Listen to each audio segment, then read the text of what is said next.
Vamos a repasar lo que ha sido la semana en este viernes de diciembre con el análisis de Saxo Bank. Saludamos a Gonzalo Cañete, Client Trading Service de Saxo Bank. Gonzalo, muy buenas tardes. Buenas tardes, Laura, ¿qué tal? Los nervios han hecho notar en este inicio de semana con esa dimisión de Mario Monti. Sin embargo, la tensión parece que ha durado poco. ¿Qué repercusión han tenido en las rentas variables del viejo continente? Bueno, yo he estado observando ahora lo que era la renta variable, lo que se refiere al mercado italiano. He mirado el sector financiero, he estado mirando Intesa San Paolo y Unicredito como probablemente los más vulnerables a lo que puede estar ocurriendo por estar en el mercado italiano y por su sector financiero, ¿no? Entonces teníamos tanto... Intesa San Paolo tuvo una caída del 2,4, nada más conocerse, bueno, el día 10, que fue cuando se produjo el gap en casi toda la renta variable, aunque la noticia ya la arrastrábamos de la semana, de principios de la semana, ¿no? En el caso de Intesa San Paolo, una caída del 2,4%, vimos cómo pues abrió en torno al 1,23 aproximadamente y bueno, recuperó rápidamente las siguientes dos sesiones hasta el 1,27 aproximadamente que está hoy. Y en el caso de Unicredito, pues vimos también una apertura muy similar, 2,3% de caída y nada, en torno al 3,52 que abrió el 10. Con lo cual, en ambos casos vimos cómo pues le supuso un mazazo al sector financiero italiano y bueno, podemos ver si queréis también los índices, ¿no? De ver qué es lo que pasó con ellos. Eso le iba a preguntar. Hemos visto cierta influencia a lo mejor en Italia, pero no sé si ha tenido también algún otro índice europeo. Sí, bueno, lo que se refiere a Italia es en el que más influencia tuvo, salpicó también al índice español. El que salió bien librado fue el índice alemán, que no solamente no está en negativo, sino que encima ha tenido desde ese anuncio pues una subida. En concreto, el MIB italiano lo tuvimos con una caída, los mínimos que los hizo en torno a los 15.100 puntos, un poquito más.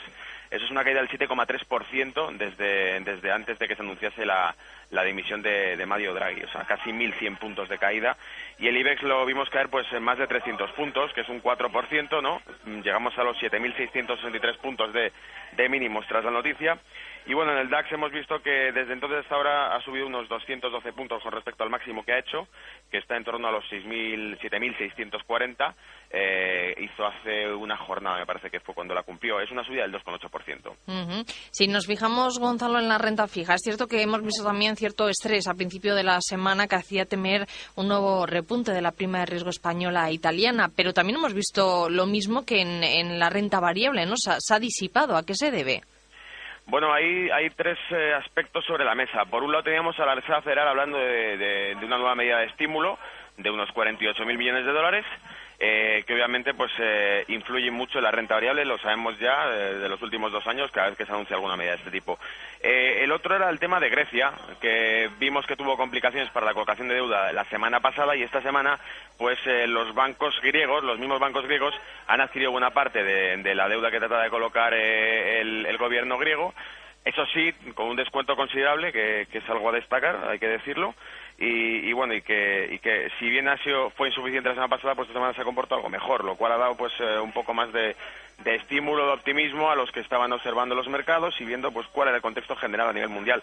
Y luego el Ecofin, que se celebró esta misma semana, el miércoles fue cuando se llegó a acuerdo y bueno, era sobre la creación de un organismo de supervisión bancaria en Europa y demás.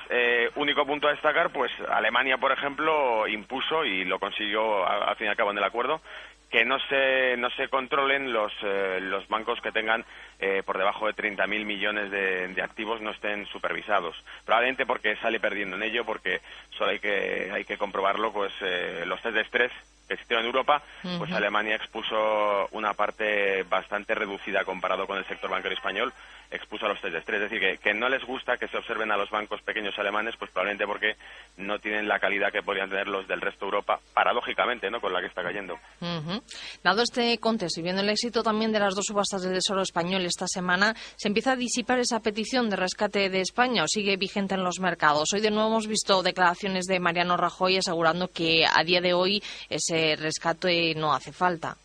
Bueno, hay que contemplar, más allá de que se especule con que si hoy hace falta un rescate o no, y si dentro de 2 días puede pasar algo que lo requiera o no. Nadie predecía la dimisión de Mario Monti hace tan solo 10 días, y bueno, hemos visto que ha aparecido ahí, que ha disparado las primas, aunque luego no ha llegado a ser para tanto. Pero hay que contemplar la realidad y el sentido común que tiene la situación española, y es que hay una destrucción de empleo que no parece estar frenando, hay una caída del consumo, hay una huida de capitales porque cada vez es más difícil que los bancos españoles tengan liquidez.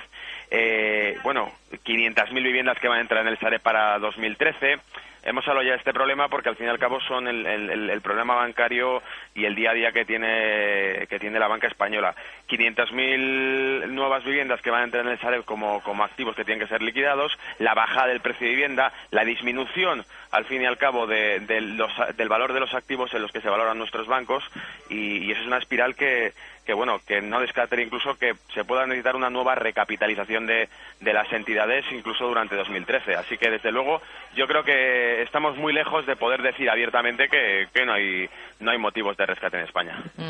Pese a empezar la semana con este nerviosismo del que estamos hablando en Europa, por esa dimisión, los mercados se recuperan y la prima de riesgo se relaja. Pero hay todavía aspectos importantes que pueden marcar el devenir en este fin de año. El más importante, y no solo en Estados Unidos, es el fiscal cliff. ¿Confía en que se llegue a un acuerdo? Hombre, yo creo que no queda otra que sentir entre republicanos y demócratas, porque la situación que tienen es que se van a ver abocados, si no, a día de hoy, tal como está la situación, a una subida de impuestos y a una reducción del gasto público, que es exactamente la misma receta que ha estado aplicando Europa. Sabemos el resultado que tiene Europa y estamos por ver qué es lo que va a ocurrir en la economía estadounidense. Creo que aplicar la receta que ha estado aplicando la economía europea los últimos 2 años, ya sabemos que no ha solucionado nada. Y que incluso esa subida de impuestos y esa reducción del gasto que se está planteando en Estados Unidos, en el caso, por ejemplo, de España, ha significado incluso de la disminución de los ingresos tributarios, la subida de impuestos. Así que no hay más que ver que el que tenga 2 dedos de frente se dará cuenta que ese tipo de gestión pues puede, en ningún caso creo que vaya a poder recuperar la economía o darle una visión positiva a lo que pueda devenir en 2013. El debate sería entre el sistema sanitario o si se van a conseguir aumentar los ingresos fiscales, pero desde luego con ese planteamiento no es un panorama muy positivo para Estados Unidos. Si seguimos en Estados Unidos, la Reserva Federal esta semana ha anunciado un nuevo programa. Uno de ellos es esa inyección de 45.000 millones de dólares, y también ha dejado además los tipos de interés sin cambios y los ha vinculado a la tasa de paro, que se mantendrán en ese rango bajo en cuanto al 6,5%. El paro no supere esa tasa. ¿Puede dar estas medidas un impulso a la economía americana? Bueno, yo creo que lo primero es que ya cambia el punto de vista con el que se está enfocando el problema en Estados Unidos con respecto a Europa, porque ya vemos cómo el discurso se va a centrar en la creación de empleo o el disminuir la tasa de paro, que es fundamental para que haya estabilidad a la economía. Desde ese punto de vista, yo creo que enfocan el problema clave y de entrada, o sea, le están plantando cara en el sentido de que lo que no quieren es una destrucción del tejido económico real, ¿no? Y probablemente, pues, en mi opinión, sí es una óptica mucho más positiva que la que está tomando Europa. Que la Reserva Federal empiece a orientar la política monetaria a creación de empleo y no a inflación como tiene la obsesión desde el Banco Central Europeo. En este contexto, ¿hacia dónde se pueden ir los índices de Wall Street y la bolsa española? Bueno, en el caso de Wall Street, S&P 500, pues se ha comportado bastante bien desde el verano. Hemos visto cómo se está acercando a la zona de los 1.450 puntos. Yo creo que la dificultad será los 1.470 probablemente, porque fueron los máximos que hizo durante el verano y donde probablemente pues no veamos que los supere limpiamente. En mi opinión, probablemente durante el mes de diciembre, a pesar de esas subidas que se pueden esperar siempre, lo veremos que se aproxime a la zona de los 3.000, 1.375, 1.390 como zonas de apoyo, porque ya está demostrando cierta debilidad a nivel técnico. Dentro de la bolsa española, uno de los protagonistas ha sido el sector financiero y el Banco Popular. Después de esa ampliación de capital, ¿qué evolución esperan de este valor? Bueno, no has tenido muy buena acogida en el mercado, ¿no? Después de la ampliación. Sigue estando por encima de los 0,55.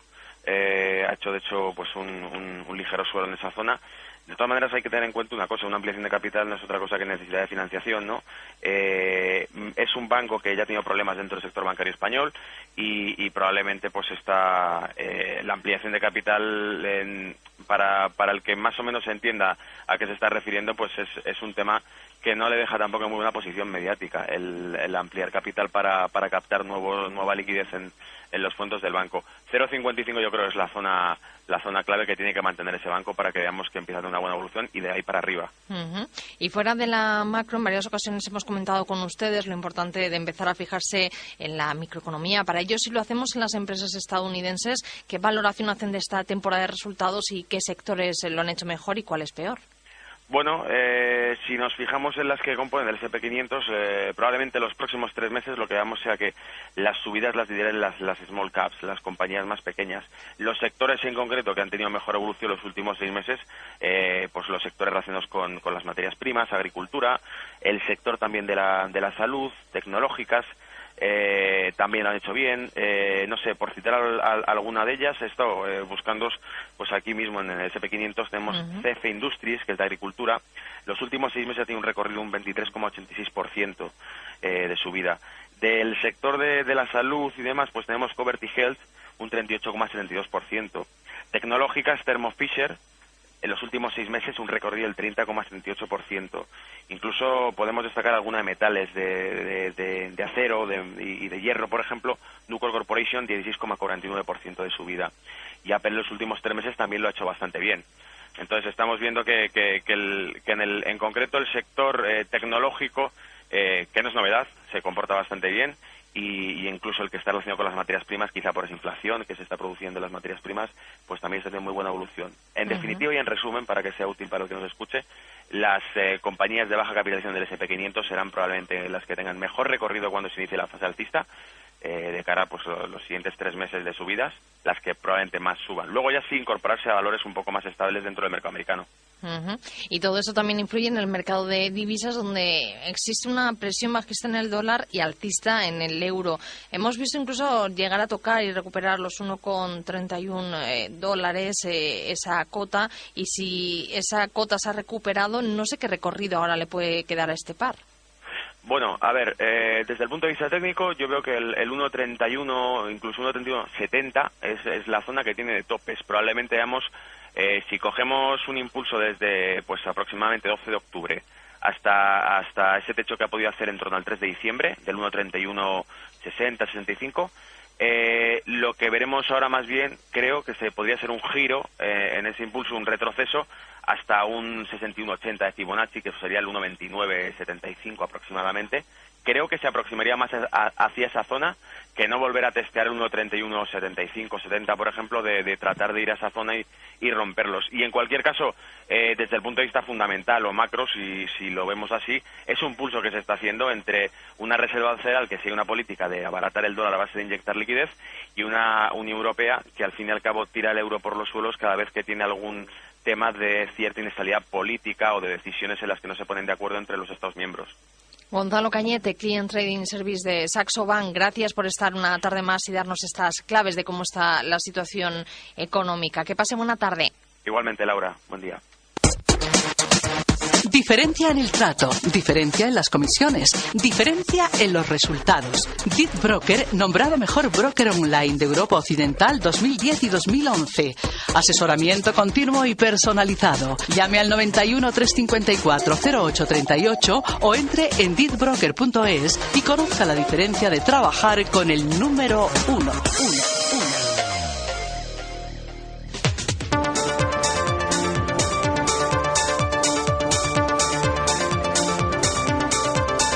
En apenas 2 minutos llegamos a las 5 de la tarde, una hora menos en Canarias. Vamos a establecer nuestra estrategia diaria con CFD. Saludamos a Sergio Puente, analista de Dit Broker. Sergio, muy buenas tardes. Hola, buenas tardes. ¿Dónde establecemos esa estrategia en esta tarde de viernes?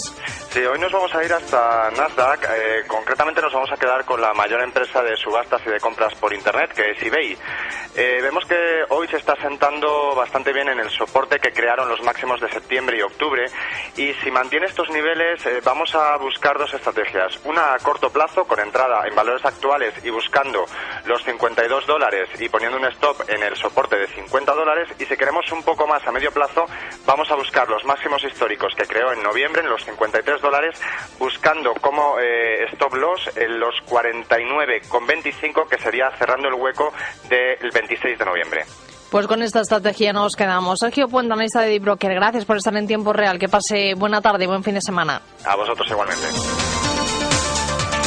En unos segundos llegan nuestros compañeros de los servicios informativos y después volvemos nosotros con esa recta final de las bolsas europeas y nuestro consultorio a partir de las 5:30. Como saben, hoy nos va a acompañar a partir de esa hora Mar Ribes.